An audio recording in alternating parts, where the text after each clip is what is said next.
Assalamualaikum warahmatullahi wabarakatuh. Sekarang kita lanjut video berikutnya tentang tanya jawab asesmen nasional bagian yang ketiga. Bersama saya Johannes Saputra. Silahkan like, share, dan subscribe. Pertanyaan berikutnya, siapa saja yang harus mengikuti asesmen nasional?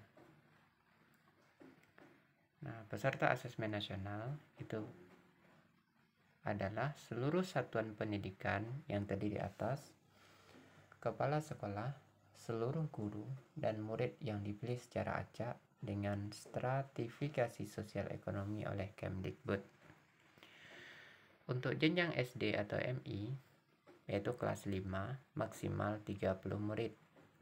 Untuk jenjang SMP MTS, kelas 8, SMA, MA, SMK kelas 9, kelas 11, dengan maksimal 45 murid untuk setiap satuan pendidikan.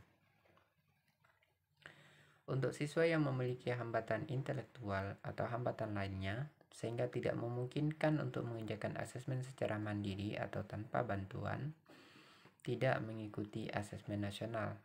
Misal siswa SLBA, SLBC, SLBG. Bila siswa pada SLB lainnya juga mengalami hambatan untuk pelaksanaan secara mandiri, juga tidak diikutkan sebagai peserta asesmen nasional.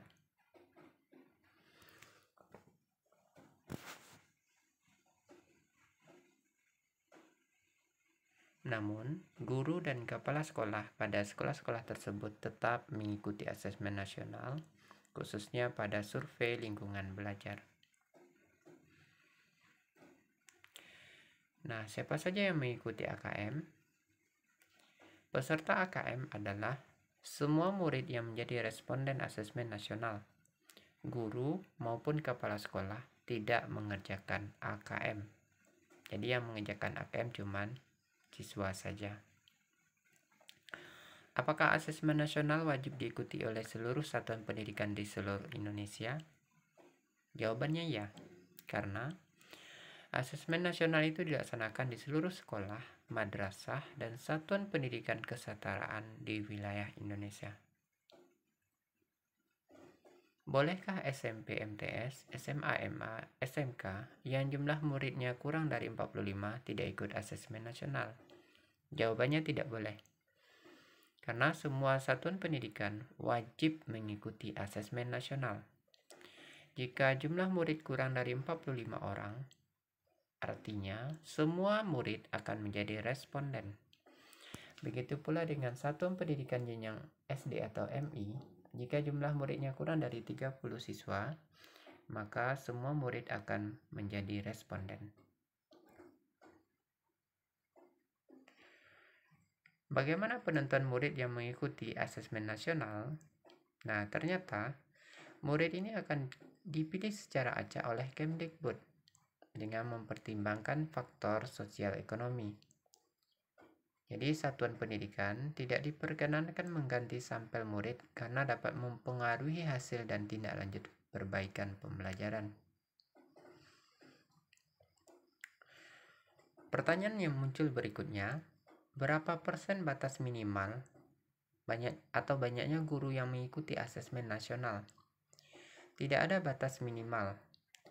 Nah, targetnya adalah semua guru, baik itu pegawai tetap ataupun pegawai lepas atau honorer, itu mengikuti asesmen nasional.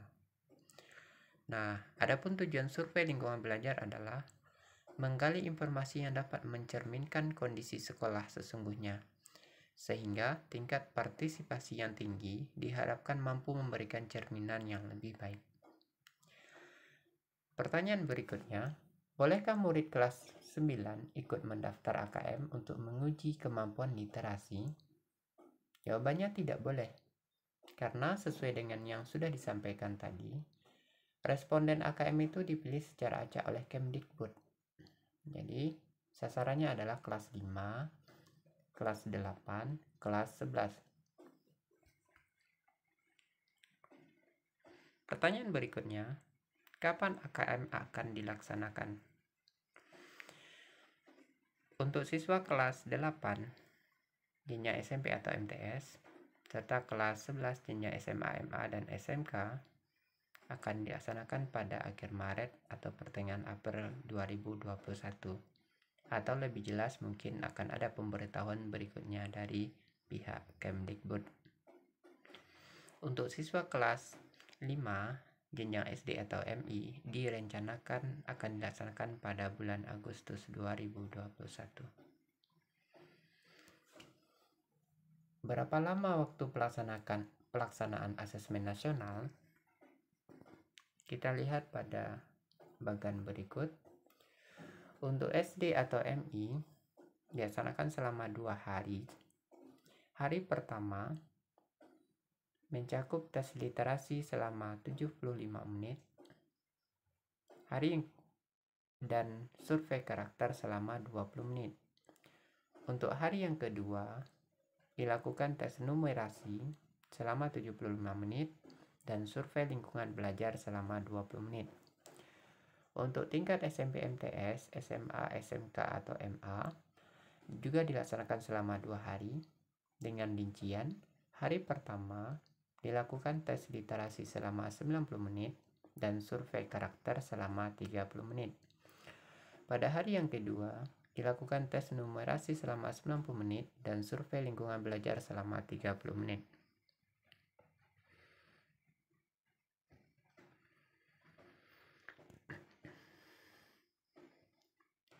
Nah, pelaksanaan survei lingkungan belajar untuk kepala sekolah dan guru sifatnya lebih fleksibel dan diberikan alokasi waktu untuk melengkapi semua pertanyaan selama pelaksanaan asesmen nasional, kira-kira 2-4 hari. Nah, pengerjaan angket oleh kepala sekolah maupun guru dilakukan secara daring tanpa pengawasan. Pertanyaan berikutnya yang muncul, apakah akan diadakan uji coba AKM dan survei karakter, serta kapan pelaksanaannya?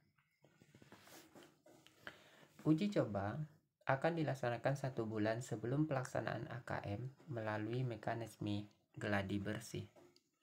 Uji coba ini bertujuan untuk memastikan aplikasi dapat berjalan dengan lancar serta mekanisme pelaksanaan asesmen nasional dipahami oleh setiap pihak yang terlibat.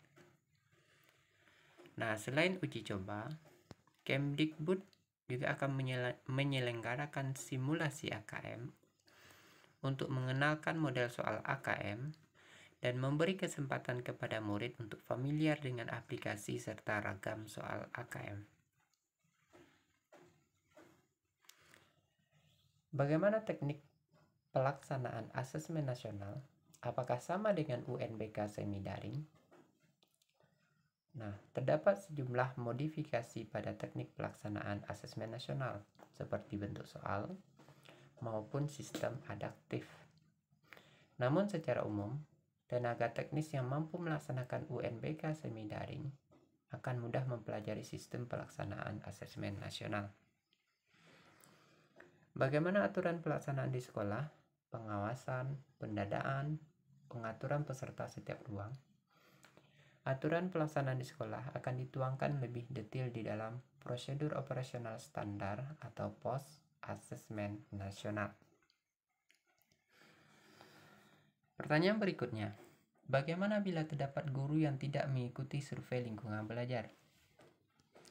Nah, Kemdikbud memberikan alokasi waktu antara 2-4 hari untuk pelaksanaan asesmen nasional untuk guru dan kepala sekolah untuk mengisi survei lingkungan belajar. Nah, diharapkan partisipasi guru untuk mengikuti survei lingkungan belajar tersebut. Pertanyaan berikutnya, apakah pelaksanaan AKM dapat dilakukan lebih dari 1 sesi? Berapakah jumlah sesi yang diizinkan setiap harinya? Karena setiap sesi memerlukan waktu maksimal 140 menit untuk jenjang SD sederajat dan 165 menit untuk jenjang SMP SMA sederajat, maka dalam 1 hari dapat dilaksanakan maksimal 3 sesi tes. Nah, pembagian waktu setiap sesi kita lihat pada tabel berikut. Misalnya untuk SD sederajat, hari pertama sesi 1 pukul 7.00 sampai pukul 7.30 itu persiapan tes. Pukul 7.30 sampai 8.45 itu bagian literasi. 8.45 sampai 9.00 penjelasan survei. 9.00 sampai 9.20 itu survei. Pada hari yang kedua, sesi 1, pukul 7.00 sampai 7.30 itu persiapan tes. 7.30 sampai 8.45 itu numerasi. 8.45 sampai 9.00 penjelasan survei.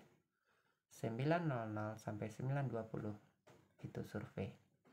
Pada sesi kedua dan sesi ketiga itu menyesuaikan waktunya dengan durasi sama seperti pada sesi 1. Nah, begitu juga untuk tingkat SMP, SMA, SMK sederajat. Pada hari yang pertama, misalnya kita lihat pada sesi 1, pukul 7.00 sampai 7.30 persiapan tes. 7.30 sampai 9.00 itu literasi. 9.00 sampai 9.15 itu penjelasan survei. Kemudian 9.15 sampai 9.45 itu survei. Pada hari yang kedua, untuk tingkat SMP, SMA, SMK sederajat, 7.00 sampai 7.30 itu persiapan tes. 7.30 sampai 9.00 itu numerasi. 9.00 sampai 9.45 itu penjelasan survei. 9.15 sampai 9.45 itu survei. Untuk sesi 2, sesi 3 itu menyesuaikan dengan alokasi masing-masing bagian itu sama seperti pada sesi 1. Oke, kita lanjut. Pertanyaan berikutnya, bisakah guru melaksanakan asesmen nasional, yaitu survei lingkungan belajar dari rumah? Jawabannya ya.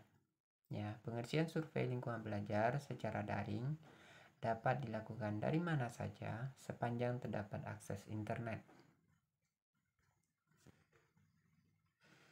Apakah tahapan yang dilakukan sekolah untuk mengikuti asesmen nasional sama dengan UNBK?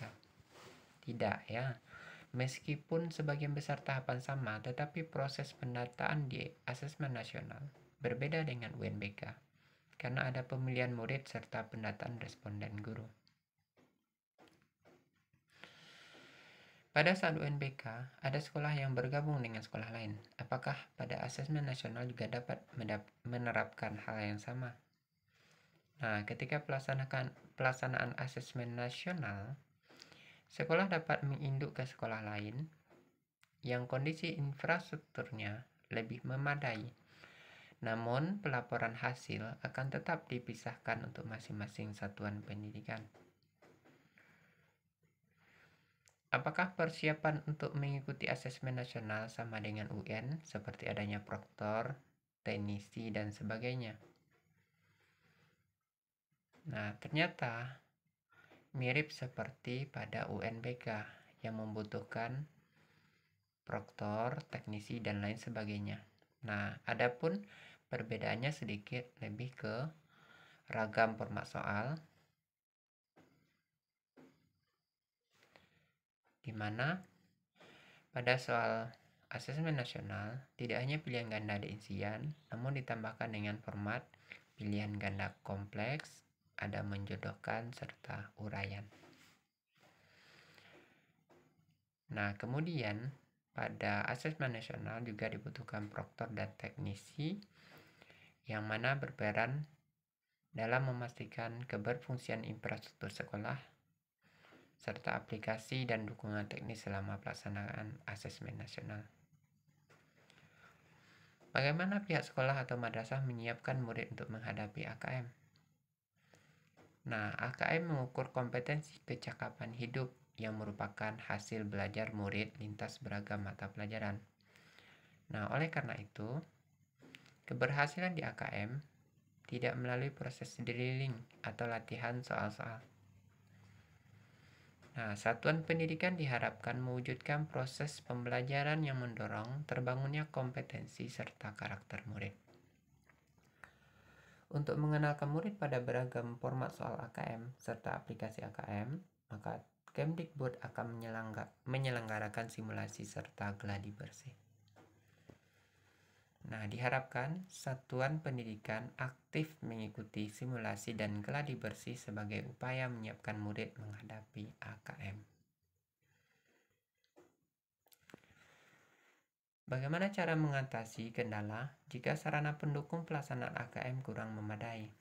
Nah, ada beberapa alternatif, misalnya sekolah dapat menumpang ke sekolah lain yang terdekat, atau sekolah dapat meminjam komputer atau laptop dari pihak lain. Bila ada kendala sehingga tes terputus, apakah soal yang telah dikerjakan otomatis tersimpan? Ya, ternyata aplikasi AKM ini secara otomatis akan melakukan penyimpanan data ketika murid menekan tombol soal berikutnya. Nah, jadi ketika ada kendala lampu mati atau koneksi terputus, maka itu tidak menyebabkan murid mengulang asesmen dari awal.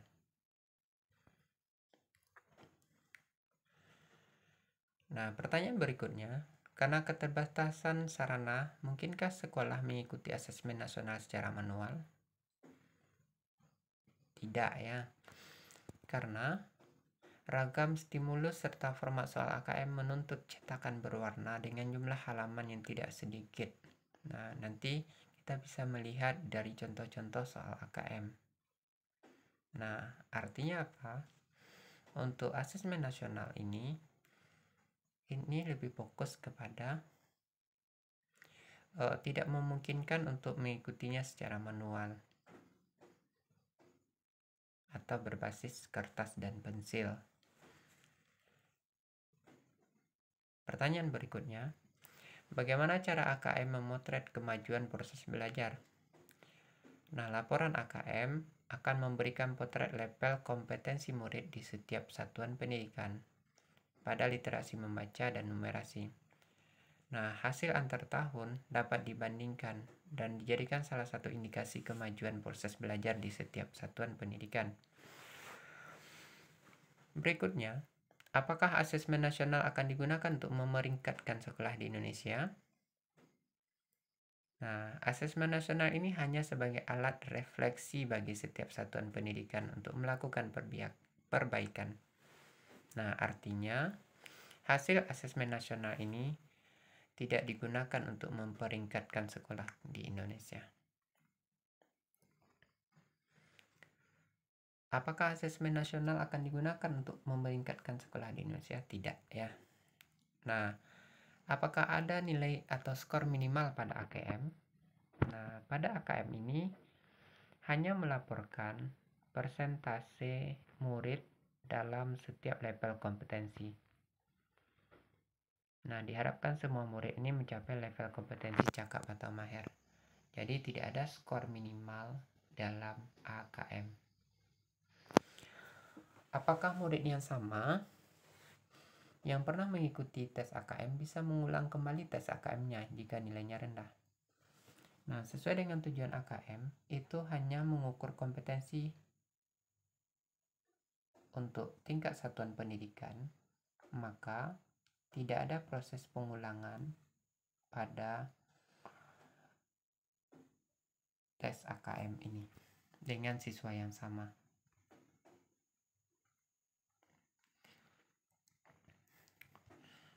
Pertanyaan berikutnya, dapatkah murid kelas 11 yang mengikuti AKM mengetahui hasil AKM-nya?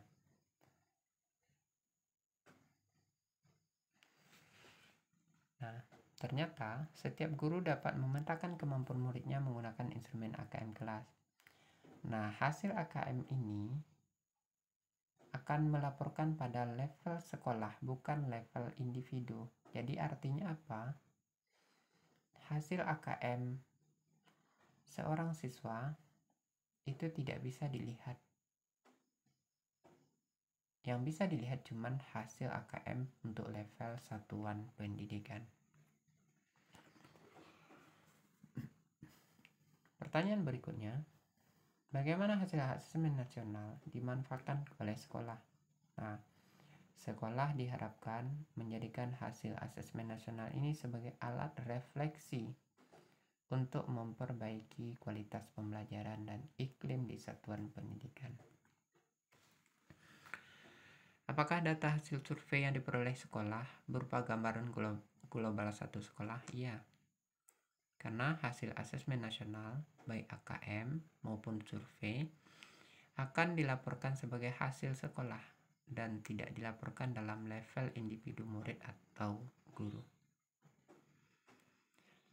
Pertanyaan berikutnya yang muncul, apakah pelatihan guru terkait persiapan AKM atau setelah AKM?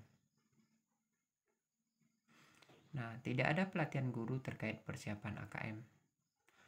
AKM ini hanya memotret kompetensi kecakapan hidup yang tidak dapat di drilling atau latihan atau diajarkan melalui bimbingan belajar. Nah, oleh karena itu, fokus penguatan guru adalah menindaklanjuti hasil AKM, baik memaknai, memanfaatkan sebagai umpan balik, proses PBM, serta penguatan kapasitas guru dalam melakukan pembelajaran serta merancang asesmen yang berkualitas. Nah, apa tindak lanjut dari sekolah dengan hasil AKM? Nah, dengan hasil AKM, sekolah diharapkan mampu merefleksi hasil AKM dalam pembelajaran sehingga guru-guru menerapkan teaching at the right level serta fokus membangun kompetensi serta karakter murid. Nah, dengan laporan sekolah terkait iklim belajar dan iklim satuan pendidikan, diharapkan ditindaklanjuti manajemen sekolah untuk menyusun program-program sekolah demi terciptanya iklim belajar yang positif dan kondusif. Sekian video kali ini, semoga bermanfaat. Terima kasih. Assalamualaikum warahmatullahi wabarakatuh.